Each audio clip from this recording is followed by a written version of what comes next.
So you will introduce first, no? Start. A very good morning. A very good morning to one and all. I am Kehkashan Naaz, an SGT teacher working at GGCPS Chatta Bazar School, Charminar Mandal of Hyderabad district. I am here to discuss on teaching aids. We usually prepare teaching aids in almost all the subjects, but I'm being very specific with our English language. Language, as you all know, it's a vital tool for communication. It is not only a means of communicating thoughts and ideas, but it builds friendship, economic relationships, and cultural ties. We can communicate only with science without language. Children learn language naturally and unconsciously. They acquire language through mode of interaction or conversations. Young children learn languages easily and quickly if there is enough consistency and exposure to language. Children look and listen before they actually speak. Best strategies to learn any language is cooperative learning, usage of authentic visuals, language games, speaking exercises, use of teaching aids, use of technology, more of audios, supportive environment. Fostering connections between your students is one of the easiest way and most useful way. You can create a supportive classroom environment by making sure to carve out useful ways. You can create a supportive classroom environment by making use of teaching aids available. Pair students with different classmates, always giving them a common goal. While pursuing their goals, they develop mutual understanding, get encouragement, and will support one another. Now, we have few teaching aids here, which I'll be sharing with you all.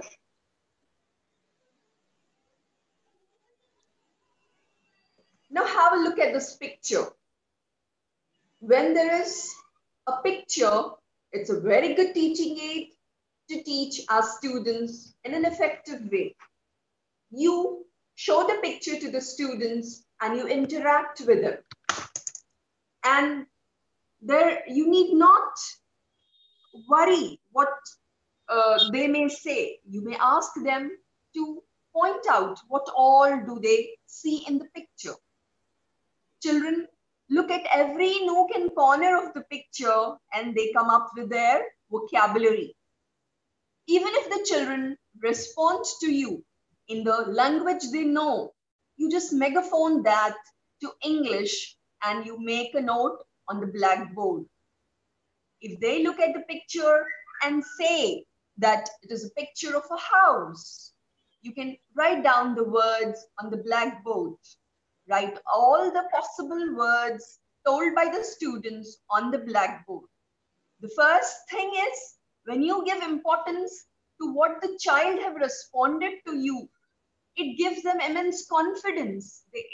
They are very freely communicating with you. They look at nook and corner of every picture and respond to you. That they find a house and there's a woman in the picture. There's a man. They find a tree, a sun in the picture. So you need to write down the vocabulary on the blackboard on one side. And you ask them, what is the mother doing? They may respond, mother is taking care or holding a baby in hand. Ask them to point out, to mention what actually the actions are going on. What is the father doing? What is the baby doing?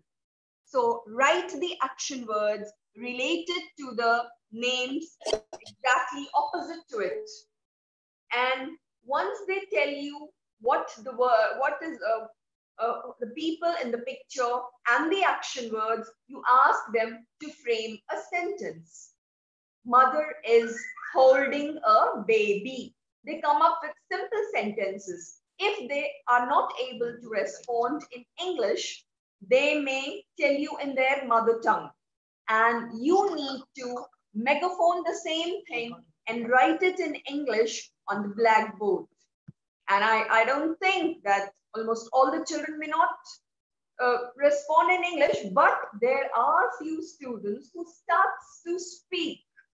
Once they start to speak, you give them, boost them up.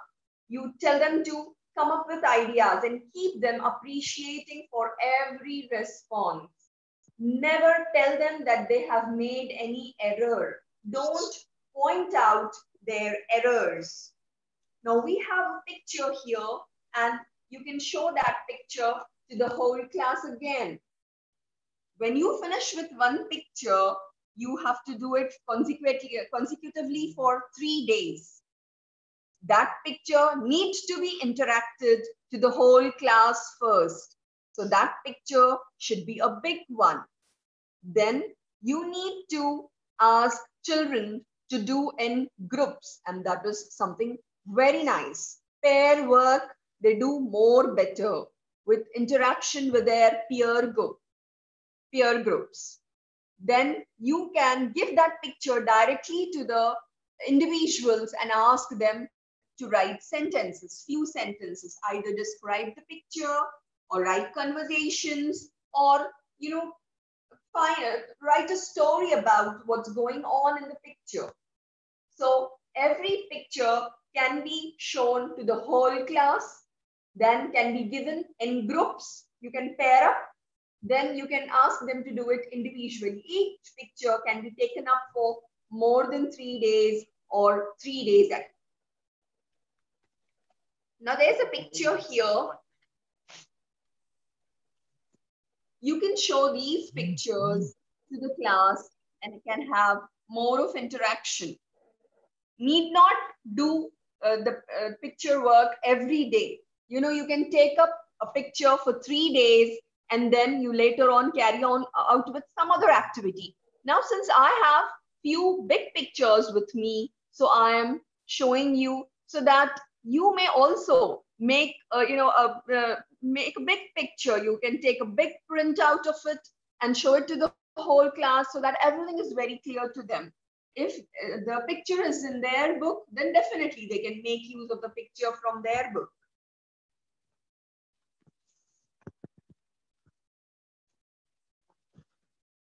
Now this is again a picture in black and white.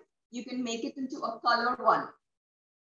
A picture, you can make it into a color picture. You can again ask children to look into the picture and first name the different persons in the picture. They can guess that someone in the picture is grandma, grandpa, father, mother, and others could be siblings, brothers and sisters. They can easily, make out the people from in the picture and they can tell you. So you need to write the names on the blackboard on one side and the actions they are doing on the other side. And in the middle, you may ask them to frame sentences. So they can frame sentences.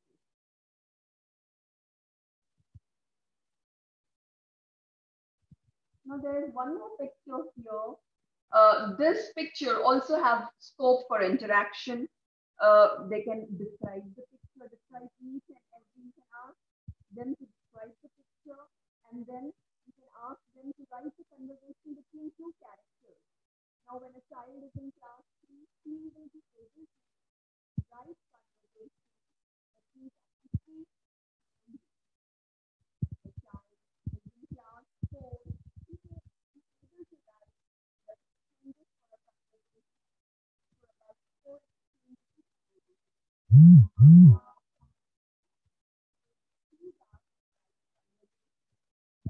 It may exceed 4 or 5 exchanges. You may ask them to look in the picture and write a conversation between grandma and her grandson. what could they be conversing with one another? You may also ask them to write a conversation between grandpa and granddaughter. You may ask them to describe the house, how beautiful the house is. They may tell you the father is busy with something and mother is doing something, and grandpa and grandma, they may describe the picture, ask them to look at every nook and corner of this is a picture, but they have lots of scope to describe the picture, to write conversation on the picture, and to write a story. Why is the mother decorating the house?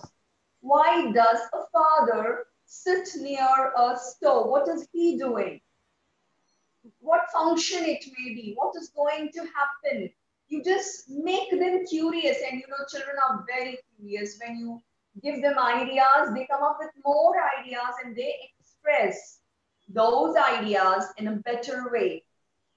So they can frame a story or complete a story that since it's high time, a function may begin. So father is busy with holding something and mother is doing the last completion works. She may be decorating the work, and children are busy with their own games. But here, grandma is busy with something, and so the grandson is helping her out.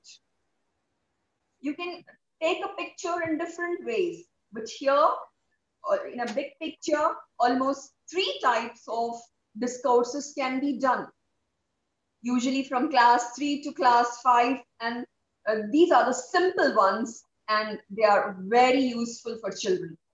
Description, conversation, and story, writing a story. And this can be taken up as a classroom activity. Then this can be taken up for a group work. You can ask 2 children or 3 children to form a group. Whole class can be divided into different groups, and then you can pass on the printouts of this picture to the class, or if you have a picture in your reader, you may pass out to different groups. They may have a picture with them, and they'll be able to write words and action words and then frame sentences looking at the picture. From those sentences, they write sentences one below the other, and that forms a description. And then conversation between 2 children forms a conversation, and then they complete the story. This is one such type where you can involve the children of your class, and they will they can interact with you and they'll converse with you, so that even if they make errors, even if they find difficulty, you help them out. You help them out to overcome their anxiety, so that they should feel that you are giving them a lot of freedom to respond. So this is very simple thing which one can do to have a classroom interaction. Now let's move on to a next thing. Role plays. Now, role plays is something which children enjoys a lot. Role play is another way to encourage play work among students. When students play a role in a dialogue, they get the chance to be someone else. They pretend to be a farmer, they pretend to be a fisherman, they pretend to be a tree, a squirrel, a mouse, a cat. They get into that character and they become someone else, and they allow different aspects of their personalities to come through. It's a fun and a way to get students to speak in English naturally. When you give them dialogues and when they are not able to speak up well, you give them practice. You tell them about the character. So they get into the character and they enact the role of that particular character. Even if they don't get words, they hunt for words and they come up with doing their best part in that particular role. Now, when we do role plays, usually there are chances that a child may become, may dress up like that. Or you can just give them mask to cover their face.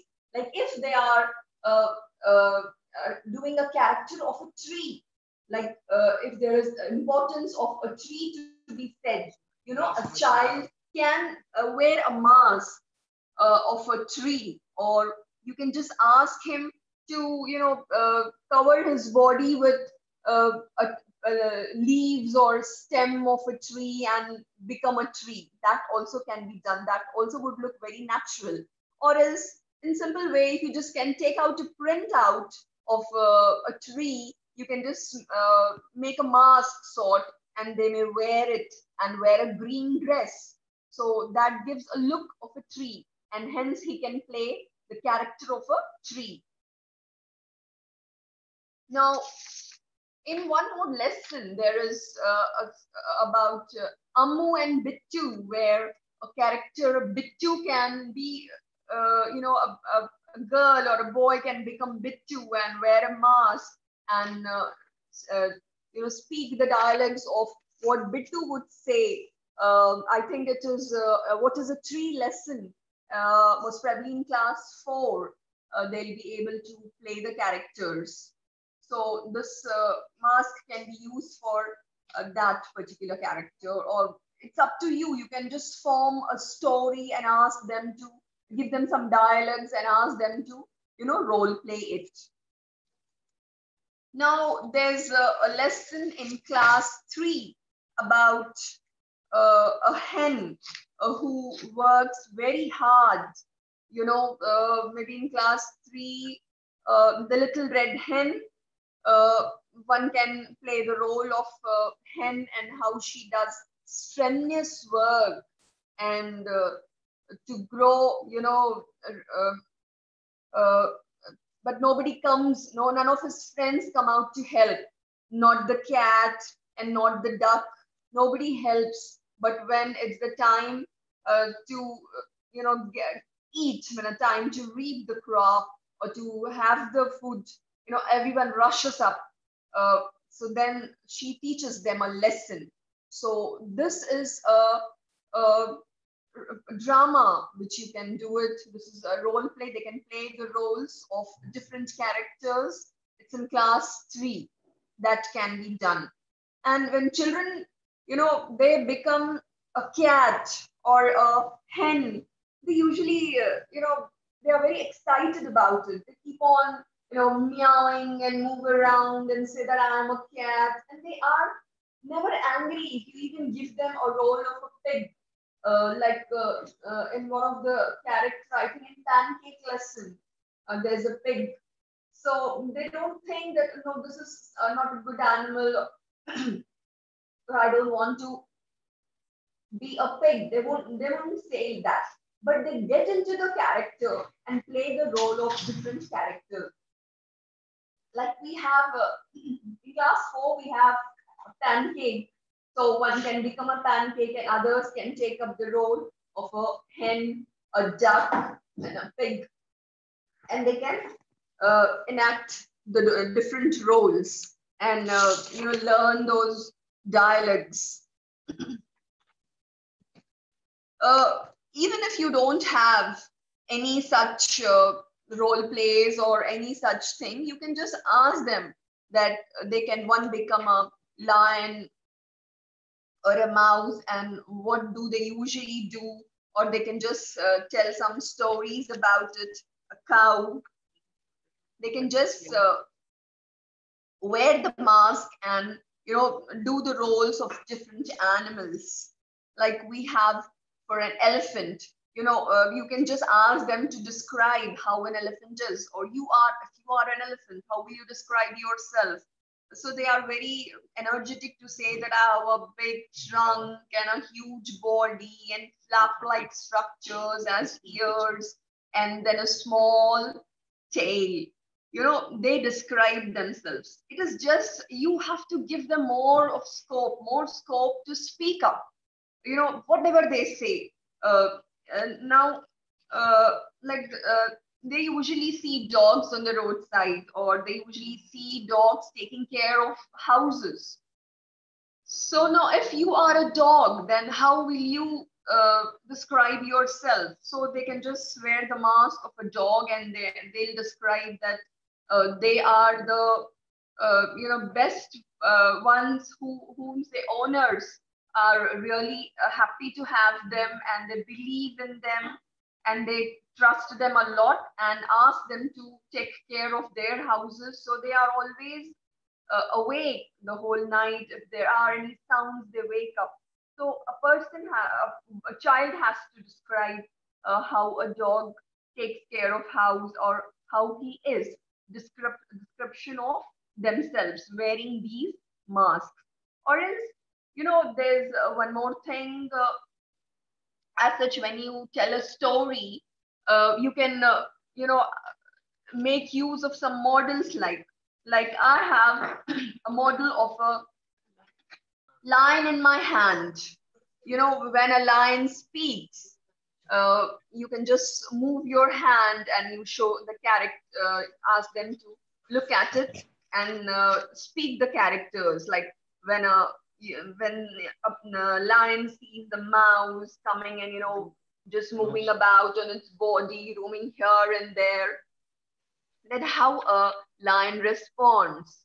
How angry does a lion become and tries to hold the little cat, I mean, the little rat, and how he says that he's going to eat him up, and how the little mouse requests him that it's going to help him out someday, and then the lion, takes falls pity on him, and then leaves him, and he may say, "You may go now," and then later the little mouse runs away home. But when he's caught, yeah, then the little mouse hears the roars of lions and roaring in the jungle, and then how the little mouse runs up for his help, and how the little mouse bites the net and frees the lion. How a little mouse is able to help a very big lion. This can also be shown. So in a way, you can also say that there is no one small or big. You know, uh, friends can be small, or they can be big, they can be anything. But in times of need, when you have a good friendship with your friends, they are always there every time, and there's none small or big. There's nothing like that. How these two have become friends. So stories in this way can also be told. You can just narrate a story also in the class, but children may not be so attentive. So you need to uh, give them a lot of attention. You need to have attention of children and then tell them a story. For that, you need to have either mask or dress up, change their dress up, or hold some models to tell them a story. And if you tell them a story in English or whatever language possible, I mean, English, I'm sorry, not other language, in English, they try to understand. If you use simple English, if they don't understand anything, they'll immediately prompt. Teacher cannot able to understand what happened to that lion then. They immediately stop you because they are into the story all the time. And when there's suddenly a halt, and when you stop children, they prompt and they try to get what you're actually saying. Now, storytelling is one method. Now, games, they are a great way to encourage play for students. You can create your own games, or you can modify that already exist. And usually, teaching aids, actual objects, they are flashcards, charts, pictures, etc. And teaching aids form an integral competence in a classroom. They help learners improve reading, comprehension skills, illustrating or reinforcing a skill, and relieving anxiety from children, boredom from class, by presenting the information in a new and exciting way. These aids consists of, could be videos, audios, and hands-on tools to help involve the students and enhance the learning experience. in order to make students attentive. Now, this is concept mapping, where you give a concept to children. You place that concept in the middle, like animals. I have placed animals in the center, and children are given chits. So they will write names of animals they know on the chit, and they come and they themselves put in the pockets. Or else you may give names of animals, vegetables, colors all together mixed up to the children. And from those chits, they will select only the names of animals and put it in the pocket here. You may have more than one of such concepts. Like I have the vegetables here. Vegetables, again, you can have this activity in two types. You can play that.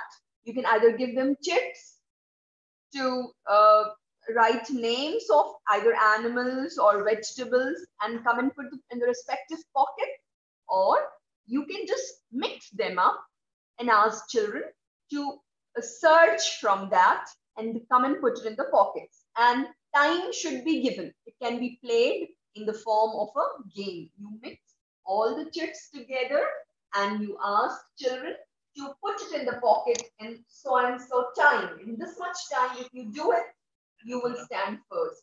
Or children, whoever does first will get your points. And once those points are totaled, and then you can give away prizes to the children who scores the highest. So concept mapping can be done this way. You can have a big chart in your class and you can just prepare pockets of this kind where you can insert the chits. It's easy to insert a chit. You can do it on a big chart and put it in the classroom. And every time you cover one theme, whether it is class 1, 2, 3, every class has concept mapping a theme. You have themes in every lesson. So you can take up one theme and the words related to that particular theme. So concept mapping can be taken up, and this is one good activity where children enjoys a lot. They come, they feel happy to come closer to the blackboard, come closer to the teacher and do the activity. Now, if you want this activity, if you have showed this activity to the whole class, then you can again form groups in your class. And you can ask 3 or 4 children to form a group and sit. And then you can give this in the group and you can ask them to put a theme, one of them to put a theme and others to put the words related to the theme. You can ask one child to put the theme for vegetables and others will search from that and they will put the words related to that particular theme. So this is concept mapping, which can be taken up in the class. Apart from storytelling, as I told you, concept mapping can be taken up in the class. I hope you all will be having colorful models, but I felt that this colorful pictures, colorful, may help children because they'll be very interested to do the activities if it is more colorful. We will do it, we work out a lot, but the thing is, when we use it in the class, when we give it in the hands of children, they feel more, excited about it, that they have got it in their hands and they are happy to use, happy to put in the pockets when they play in a group.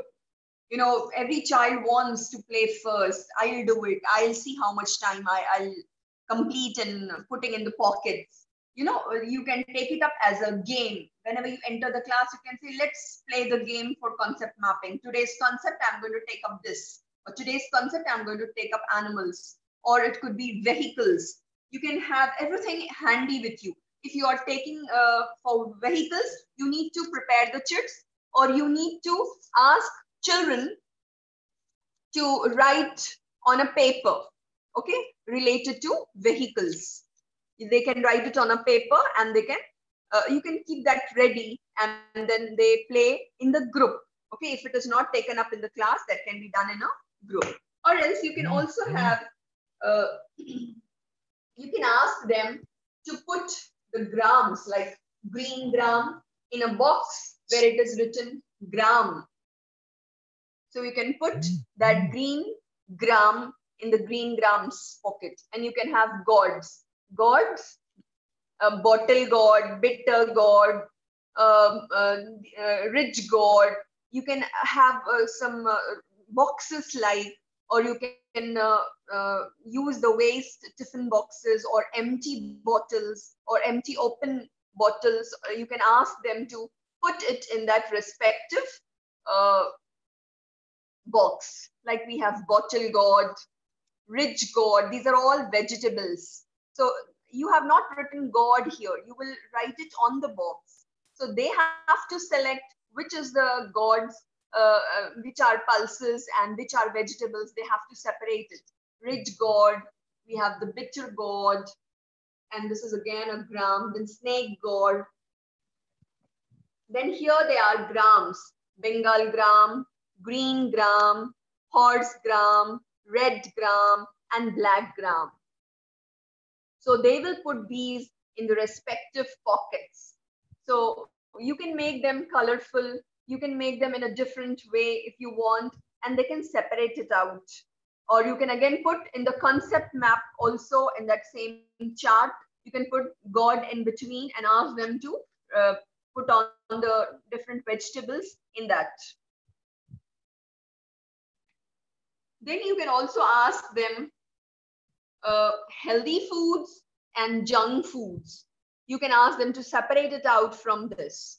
You have to have a box, and again, you write healthy foods on one, and you write junk food on the other, and you ask them, children, you ask those children after they know what healthy food and junk food is, or you can play that as an activity. Now, sprouts. Sprouts is again a healthy food. They will put it in the box where it is written healthy food. Now, chips. Chips is it good for health? What are the benefits? What are the health benefits? You have a little conversation with them and you show them once, and then later on you keep it in the group and they'll play the game. They'll immediately separate it out. They'll know that, oh yeah, chips is unhealthy food. It has to be put in the junk food.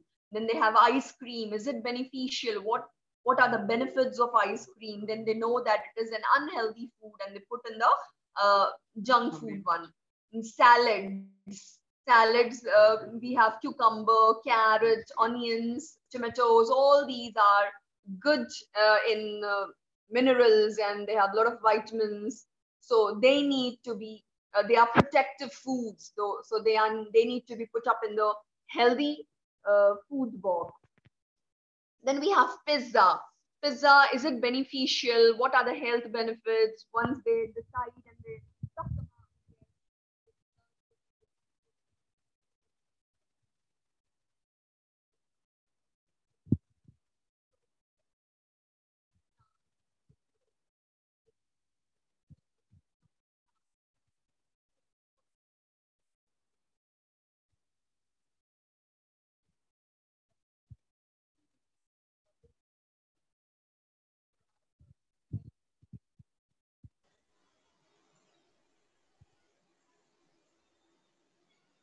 Madam, voice is not audible. milk, what benefits it provides is. Then noodles, what are the benefits of noodles? So they separate out the healthy food from the junk food. So this can be done for the whole class. And then again, you can give them in groups and they play again in the form of a game, separating it out very quickly, taking less time and doing it more efficiently and with a competition with their peer group. Okay. Now, there's one more thing, collective nouns.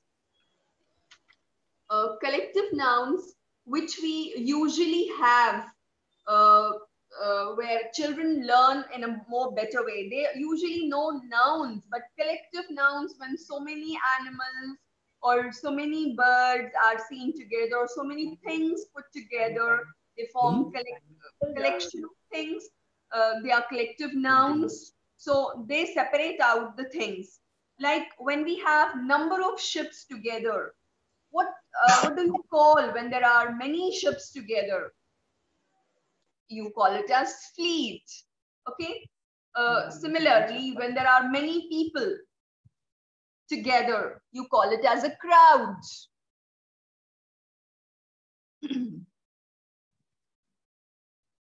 When there are so many flowers, together, it forms a bouquet.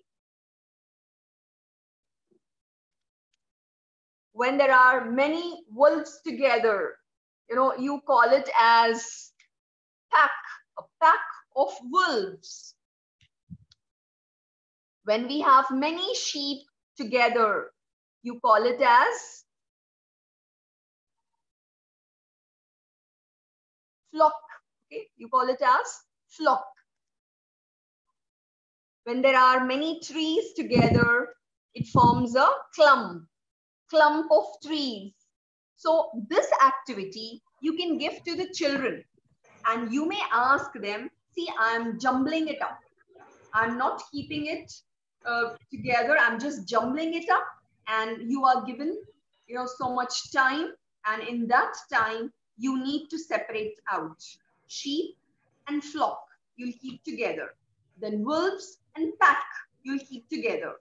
So they have to separate out the things, and and like flowers. Uh, Number of flowers together forms a bouquet of flowers. They'll separate out and keep those cards, two cards separately. A card with a picture and a card with a name. Like many ships forms a fleet. So this, they will keep together. These two cards, they'll keep together and separate out all the 10 or 15, whatever pictures and words you give them. They separate out and keep. So you have to observe how much time they have utilized. I have done this experiment with my children. Like earlier, I told them, like usually the common things like grapes forms a bunch. Uh, Flowers together forms a bouquet.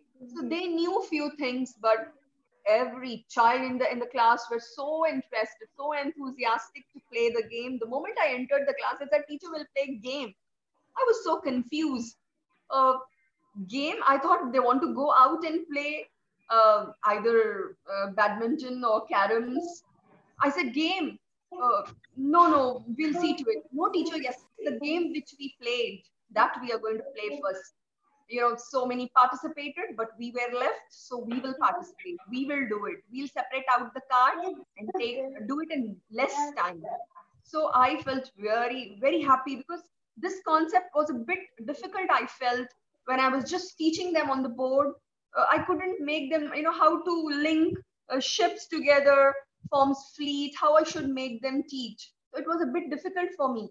Though some of them understood the linkage, so some of them said flowers, it forms a bouquet. Bouquet we usually give to someone teacher coming to our school.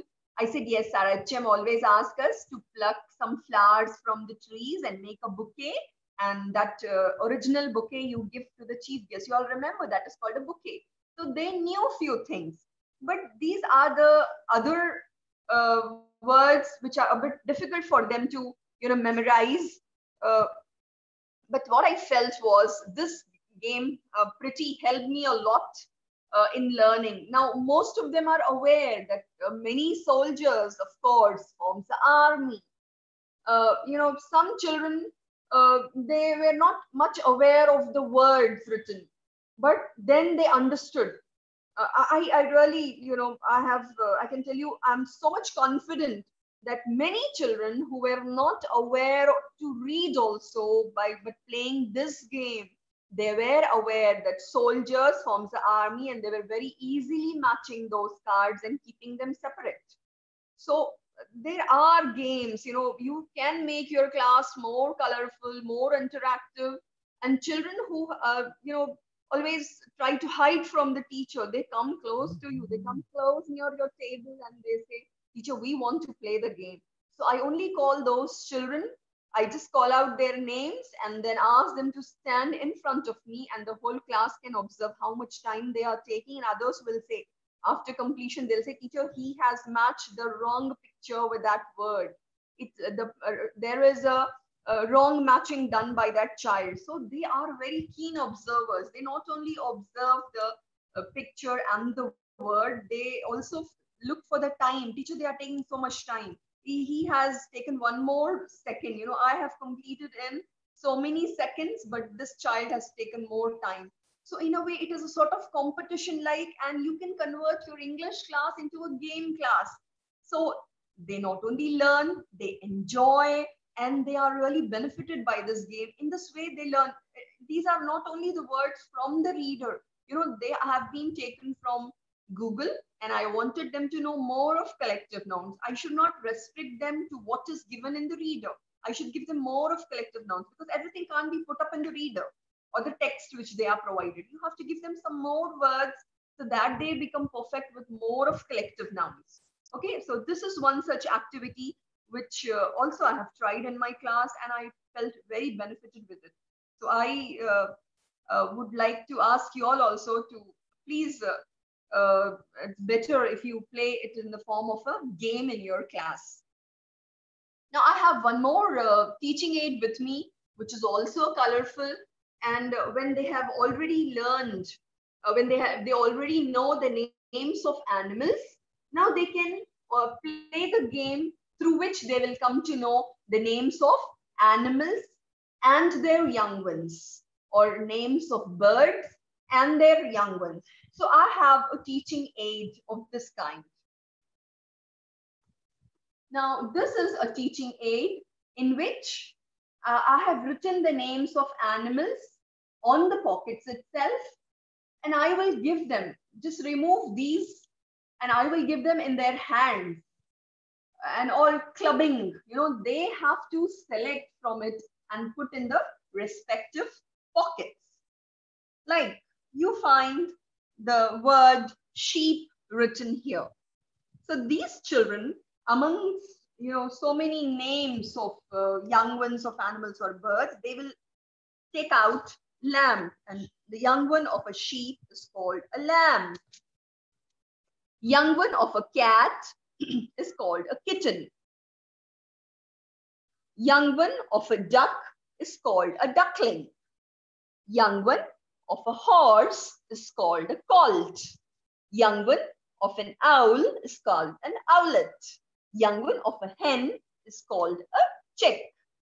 Zebra's young one is called a foal. Again, from these, they need to gooseling. So it is a young one of a goose called as a gooseling. You can just club them and you can just tell them, so much time is provided. Now you have 3, 6, 7, 14 almost 14 names of animals or birds, and they need to put the names of young ones in the respective pockets. So you will just club them, mix them up, and you give them. So in less time, whoever finishes this task in lesser time, taking less time, they will be declared the winner. Now puppy, the moment they see the word puppy, they search for dog and then put it in the respective pockets. Then kangaroo's young one is called as Joy. Pig's young one is called a Piglet. Okay. Lion's young one is called a cub. Cow's young one is called a calf. And goat's young one is called a kid. I have, before preparing for 14 animals or birds, I have done only for 6 in the beginning. So playing game with those 6, and those 6 were from the text. They could do it very well. I found many children doing in seconds. The moment I placed them on the table and asked them to start to play, within seconds they were doing. Not only 1, 2, but there were 15, 20 students doing in seconds, just taking 10 seconds or 15 seconds. That's all they were doing. But then I thought that would be more easy if I'm taking from the reader. So I thought to take it from Google, some more names of animals or birds with their young ones. So I have made a big one. Now you can also try out with a more bigger one, and I have just taken 14 and you can take more than that. So there, children will be able to, get to know more of words, their vocabulary increases, they get the knowledge, and whenever the moment they sees a dog's young one, they say it's a puppy. Or when they go to a forest and see the young one of different animals, they'll be able to name out. So this way, you can also ask them to prepare a album sort where they can place the picture of a animal and their young one. They can make an album of it. So to have more of, the more repetition, the more they repeat, they get to know it very well. So these are few teaching aids I have shared.